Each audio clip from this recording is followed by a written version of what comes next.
আসসালামু আলাইকুম। আমার মতো যারা ফেসবুক ব্যবহারকারী তাদেরকে একটু সতর্ক করার জন্য আমার এই ভিডিওটা। আপনারা কখনোই নিজের Facebook ID, password, Gmail, phone number, OTP code কাউকেই কখনো শেয়ার করবেন না, দিবেন না। আমার একটা ফেসবুক আইডি আছে, আজকে 2 বছর ধরে ব্যবহার করতেছি। ফার্স্ট টাইমে ফেসবুক সম্বন্ধে এরকম বুঝতাম না। ফেসবুকে বুস্টিং করার জন্য আমি একটা চৌরাস্তার একটা লোকের কাছে দিয়েছিলাম। উনি কি করছে, আমার ফেসবুক আইডিতে ওনার জিমেল, পাসওয়ার্ড সব কিছু ব্যবহার করে রাখছিল, বসায় রাখছিল।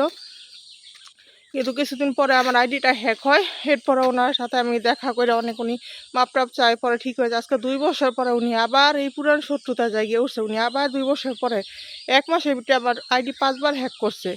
যাক, চোরের 10 দিন কৃষকের একদিন, একটা কথা আছে না? যাক, আল্লাহর রহমতে রমজান মাসের উসিলায় মনে হয় আপনাদের সবার দোয়ায় ওই দিন কী করলো, উনি ওনার ফোন নাম্বারটা সহ আমার ফেসবুক আইডিতে বসায় রাখছে। যেই কারণে ওনাকে খুঁজে পাইতে আমরা খুব সহজে খুঁজে পেয়েছি এবং ওনার কাছে কালকে গিয়েছিলাম।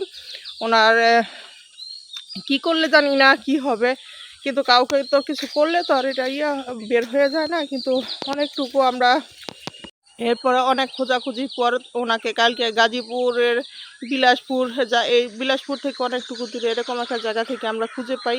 কিন্তু কিছু নষ্ট হয়ে গেলে তো আর এর প্রতিদান দিতে পারে না, বা এটা জরিমানা, জেল জরিমানা কোনো কিছু করলেও তো এটা জরিমানা দিতে পারবে না। আমার যে ক্ষতি হয়েছে এটা তো সে দিতে পারবে না। সে তার অন্যায় স্বীকার করেছে এবং ভবিষ্যতে বলেছে এরকম কোনো কাজ করবে না। মানুষের মাথায় কত ট্যালেন্ট! ওনার একটা মাথাটাই একটা কম্পিউটারের চেয়ে বেশি।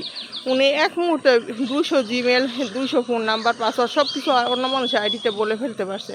আর ওনার মোবাইলে বাংলাদেশে, বিদেশে বিভিন্ন জায়গার মধ্যে ব্যাংকের অ্যাকাউন্ট, ডেবিট কার্ড, ক্রেডিট কত মানুষের যেগুলো উনি জমায় রাখছে। মানে মানুষের ট্যালেন্ট মাথায় এরকম কেমনে হয়?